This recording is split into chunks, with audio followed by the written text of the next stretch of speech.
Merci pour cette question, effectivement, qui est très intéressante et qui m'amène à observer avec vous qu'en matière de vulnérabilité, le Maroc se classe maintenant, en regard de l'Observatoire de la compétitivité durable,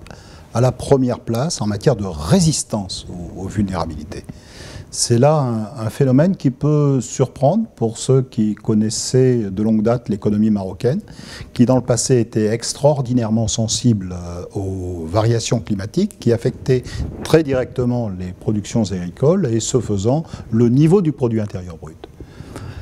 Certes, le Maroc reste sensible à ces questions de vulnérabilité climatique, mais il l'est beaucoup moins que par le passé, pour des raisons qui tiennent en partie à la réussite d'une certaine diversification, d'une évolution de la valeur ajoutée manufacturière qui a augmenté sous une forme parfois significative, comme peut le montrer le secteur émergent de l'automobile dans ce pays, qui est maintenant exportateur d'automobiles. Alors pour ce qui concerne l'attractivité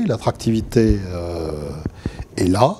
Elle est inférieure en niveau à celle, par exemple, de la Tunisie, mais le Maroc se situe quand même en bonne place, avec une gouvernance politique et économique qui est bonne, avec des infrastructures qui sont satisfaisantes, et le point faible étant probablement dans le secteur du capital humain, qui est plutôt moins satisfaisant que celui des autres pays d'Afrique du Nord, même si les performances sont naturellement bien plus élevées que celles de l'Afrique en moyenne. Mais ce que je vais constater facilement avec vous, c'est le fait que, d'une certaine manière, si le Maroc est en dessous de la moyenne des pays d'Afrique du Nord, mais au-dessus des pays de l'Afrique en général, c'est tout simplement le reflet que les pays d'Afrique du Nord sont quand même dans une classe d'équivalence bien différente de celle des pays d'Afrique subsaharienne, ce dont témoigne le niveau du produit intérieur brut par habitant qui classe le Maroc parmi les pays à revenus intermédiaires, tandis que les pays à revenus intermédiaires sont généralement de niveau de produit par tête largement inférieur dans les pays d'Afrique subsaharienne.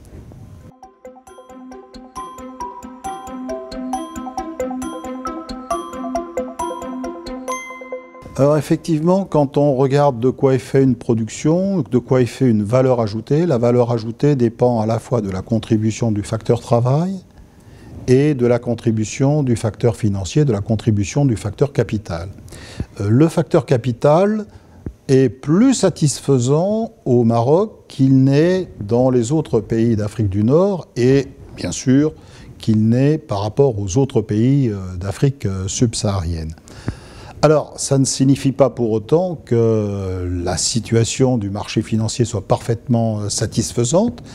puisque, d'une certaine manière, il y a des phénomènes de rationnement du crédit qui existent encore et dont peuvent se plaindre naturellement les entrepreneurs. Mais néanmoins, il y a une bourse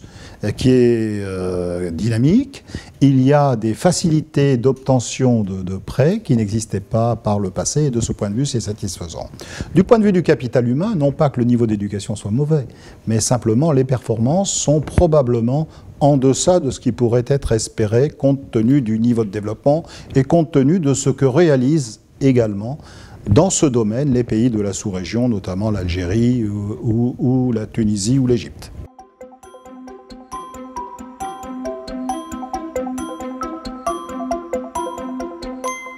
Bien, les principaux destinataires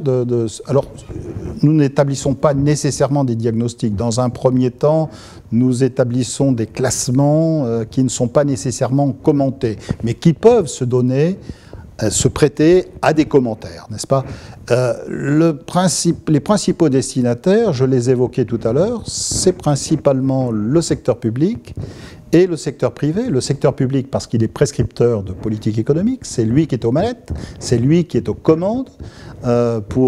sur un assez grand nombre de variables, et le secteur privé également parce que du fait du constat qui peut être dressé à partir de l'Observatoire de la compétitivité durable, le secteur privé peut être en capacité de discuter avec le gouvernement sur précisément ce qui constitue les points faibles dans l'approche du marché mondial.